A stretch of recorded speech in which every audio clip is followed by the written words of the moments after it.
Dear students, welcome again. ये हमारी advance English structure की 23rd नंबर वीडियो है।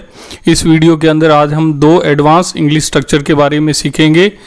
एक जो होगा देखा जाएगा। अक्सर हिंदी के ऐसे वाक्य बोलते हैं जिनमें हम फ्यूचर में होने वाली परिणाम के बारे में बताते हैं कि जो भी इस कार्य का परिणाम होगा वो देखा जाएगा, लेकिन मैं ये काम करने जा रहा हूँ। तो इस तरह के जो वाक्य होते हैं उनमें इंग्लिश की ट्रांसलेशन के लिए हम एंड डैम द एक्सपेंस या कॉन्सिक्वेंसेस वर्ड का यूज़ करते हैं। इसकी स्ट्रक्चर समझ लेते हैं। सबसे पहले आप सेंटेंस लिखेंगे प्लस उसके बाद में एंड डैम द कॉन्सिक्वेंसेस या फिर आप उसकी जगह एक्सपेंस बोलेंगे। कॉन्सिक्वेंसेस या फिर एक्सपेंस उसकी जगह बोलना है आपको। देखिए, मैं वहाँ नहीं जाने वाली हूँ, जो होगा देखा जाएगा। तो सबसे पहले तो हमें मैं वहाँ नहीं जाने वाली हूँ इसको ट्रांसलेट करना है। तो I am not going there, मैं वहाँ नहीं जा रही हूँ या मैं वहाँ नहीं जाने वाली हूँ, तो I am not going there. जो होगा देखा जाएगा, तो इसके लिए हम एंड डैम द एक्सपेंस या फिर एंड डैम द कॉन्सिक्वेंसेस, इन दोनों में से कोई भी एक ऑप्शन लेंगे। या तो आप एक्सपेंस लिखेंगे या कॉन्सिक्वेंसेस लिखेंगे। I am not going there and damn the expense. Next sentence है मैं जॉब छोड़ने वाली हूँ, जो होगा देखा जाएगा। तो सबसे पहले हम पहले सेंटेंस को ट्रांसलेट करेंगे, मैं जॉब छोड़ने वाली हूँ। I am going to leave the job, या आप I am about to leave the job भी इसकी जगह बोल सकते हैं।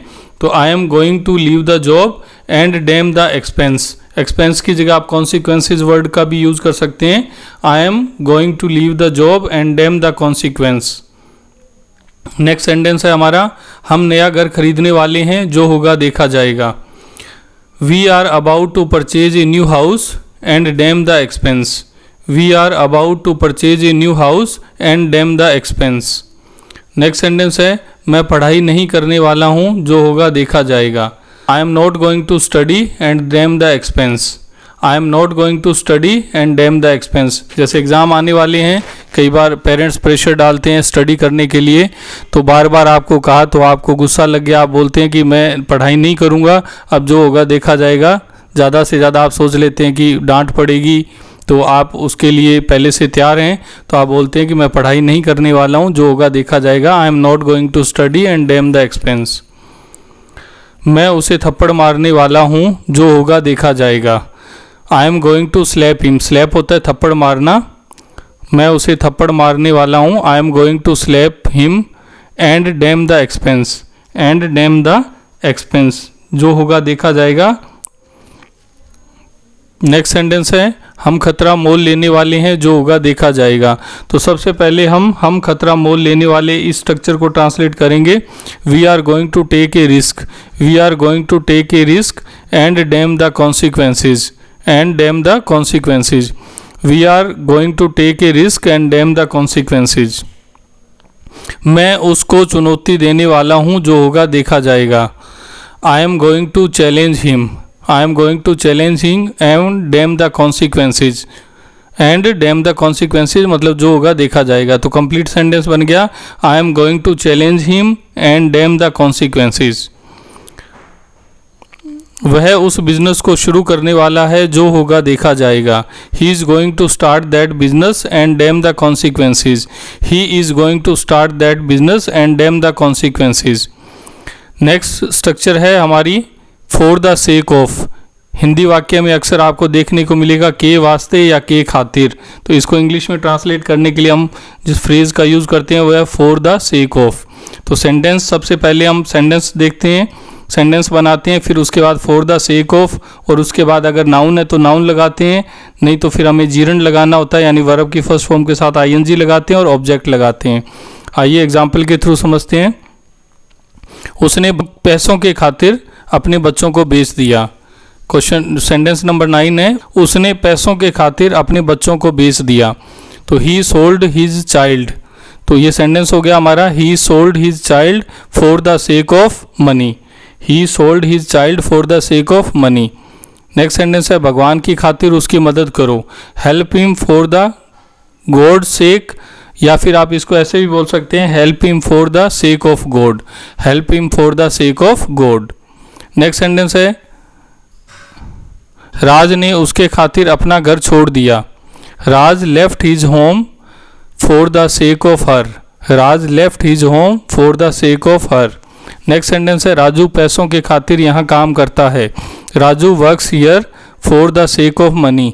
Raju works here for the sake of money. Next sentence है मैंने अपने स्वास्थ्य के लिए शराब पीना छोड़ दिया. I gave up बूजिंग for the sake of my health. I gave up बूजिंग, या फिर आप इसको ड्रिंकिंग एल्कोहल भी यहाँ पर वर्ड यूज़ कर सकते हैं. I gave up drinking alcohol for the sake of my health, या फिर आप बोलते हैं I give up बूजिंग for the sake of my health. Next sentence है भगवान के खातिर कृपया चुप रहो. Please keep quiet for the sake of God. Please keep quiet for the sake of God. Next sentence है एक दोस्त के खातिर तुम्हें मेरी मदद करनी चाहिए. You should help me for the sake of being a friend.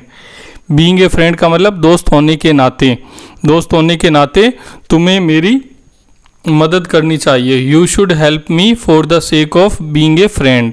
Next sentence है मेरी दोस्ती की खातिर बुरी आदतें छोड़ दो. जैसे आपका कोई दोस्त है और उसमें कुछ बैड हैबिट्स हैं, जैसे बहुत ज़्यादा टीवी देखना बैड हैबिट्स है, बहुत ज़्यादा मोबाइल को यूज़ करना बैड हैबिट्स है, या कुछ चीज़ें खाना जैसे टोबैको खाना बैड हैबिट्स है, झूठ बोलना बैड हैबिट्स है.